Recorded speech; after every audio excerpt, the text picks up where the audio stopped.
Hello, everybody in the vast grand internet. Welcome back to another reading. Today, this is Watch Out for the Lucky, Chapter 2. Green stared at himself in the tiny bathroom mirror affixed above the sink. His eyes scanned over every inch of himself, but he couldn't find out what was wrong. He just felt it. The eyes that were looking at himself were not seeing something.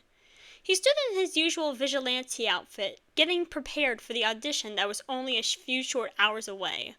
All black jumpsuit with the back and shoulders cut out to make using his wings easier. Its sleeves were full-length, cuffing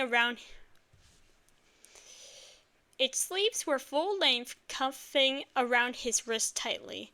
The whole garment had a pink and red trim because that was all the craft store had on sale when he went to buy some. And he had his quiver in place between his wings, the strap resting over his shoulder and across his chest. It made it hard to grab arrows while flying, but he wasn't about to copy that idiot Hawkeye more than he already does. How that guy is able to have his arrow strapped to his thigh and still be in position to grab more in battle was beyond Green. He had repainted his clawed nails after getting home last night, matte black with pink and red. He may not have wanted those colors to be his motif, but he'd be nothing if not consistent. He usually opted not to have fingerless gloves since it was a hindrance, but today he put them on. Typically, he only wore them when it was cold, but he saw them on his counter and put them on without much thought. His pants were tucked into his mid-calf combat boots he had found at a second-hand store for cheap. He had switched out the laces for, again, pink and red ones. They added about 3 inches of height to Green, so he often switched out the laces and just wore them as normal shoes. That being said, they were quite worn out. Seeing all this, Green couldn't work out what was wrong. His wings were preened, each feather perfectly in place, his hair in a tight bun to keep it out of the way. Slight stubble on his chin he couldn't be bothered to shave away. Nothing was off from what he normally looked like and wore. Whatever, Green scoffed, turning away from the mirror. It was probably just nerves. He knew what he was getting into, and he was very sure he would get the job. But with nothing left to blame the weird feeling on, he decided he must be a tiny bit nervous. He walked out of his bathroom to the main and only room of his apartment. There was a small love-seat couch in the center, otherwise known as his bed, and 2 small boxes piled against the wall under the one window. He had packed away everything that really mattered for when he could move into the hero tower. The place where all the main heroes and their sidekicks must live. He was hoping to be able to move in later tonight.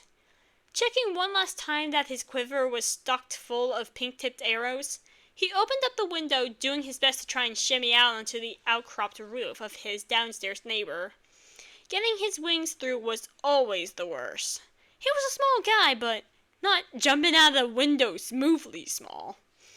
Finally pulling his wings through, luckily only losing a few feathers, exasperated, Green took a running jump off the roof into the sky. He's glad that he's light, as he is, or else his rude as hell neighbor would have definitely complained by now with how often he uses that roof as a landing and take-off point.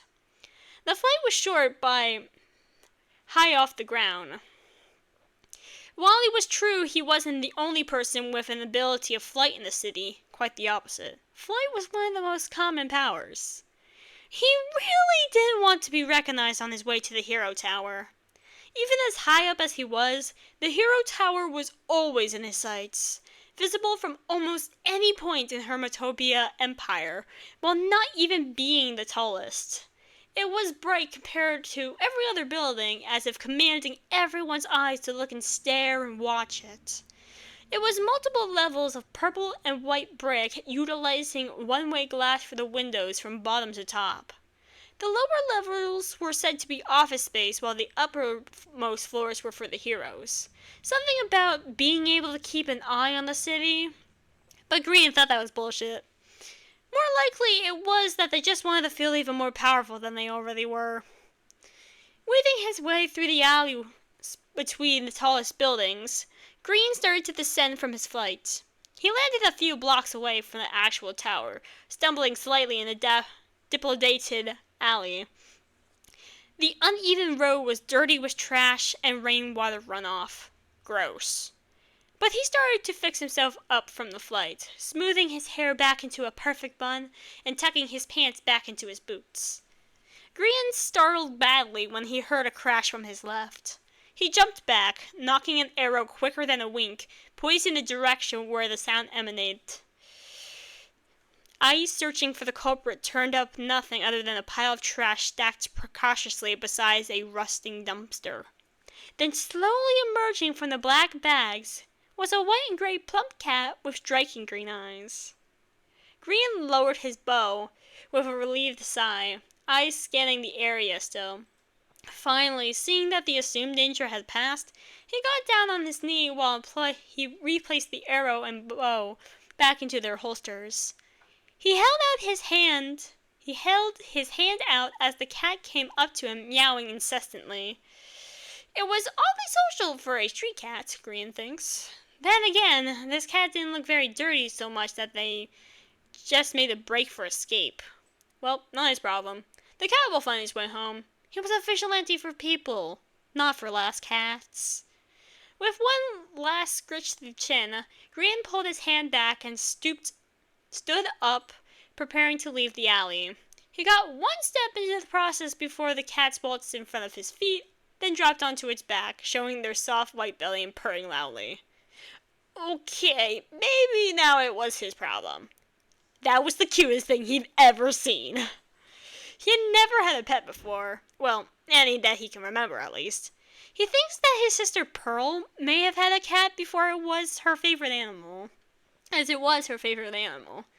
This cat reminded him of her, with their green eyes. He hopes wherever Pearl is, she has a cat. They made her really happy.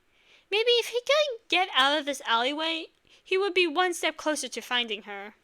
With newfound determination, he stretches down to give the cat one last pat. He really needed to go, but he wasn't a monster. Before speedily skirting around them, stepping out of the alley, he made a beeline for the Hero Tower. Pushing past mindless commuters, Green finally was able to stroll around the building to the entrance. The intimidating glass doors were propped open, as they always were. They try to keep up the illusion that anyone can walk around the building and talk to the heroes. Yet there were at least 5 security checkpoints, and you needed a badge to even get in. So the only place the average city goer was going to see was the lobby. Green rolled his eyes at the performative gesture of equality. He saw other vigilantes he's come to know over the past few months excitedly walking through the front doors. Presumably they've also been invited to audition for Hawkeye's sidekick, or possibly for a different hero. These auditions were not exactly a rare occasion, but typically out of the 100 or so people who sent an invite, only 1 or 2 people actually gained the favor of a hero enough to become their sidekick. Historically, that has been the only way to become a full-blown hero with the permits to fight crime, while possibly inflicting major damage in the surrounding area. Being a vigilante has never been the best way to do this either. The Hero Association has apprenticeships and assistant applications open, but those are notorious to take years to get through. To Green, the best way to get his invite accepted was to get noticed. Make moves, get seen, do good in the streets, and hopefully don't get arrested before the association tries to recruit him. Walking to the front arc, he realizes he feels okay. Good even. He really doesn't want to come off cocky when he isn't nervous. He's just assured. Everything he's done up to the point was leading up to this audition, and this moment. He couldn't fail his friends and sister. He will find them, and this is the only way how. He fought on the streets as a vigilante for exposure and experience. He purposefully kept his identity a secret. He never had a vigilante name or persona. he will not walk out of this building without the job. He will find out where Mumbo, Impulse, and Pearl went, no matter what it takes. With one last breath, Gregan holds his head up confidently, walking past the grand doors into the Hero Tower lobby. And that is the end of Chapter 2.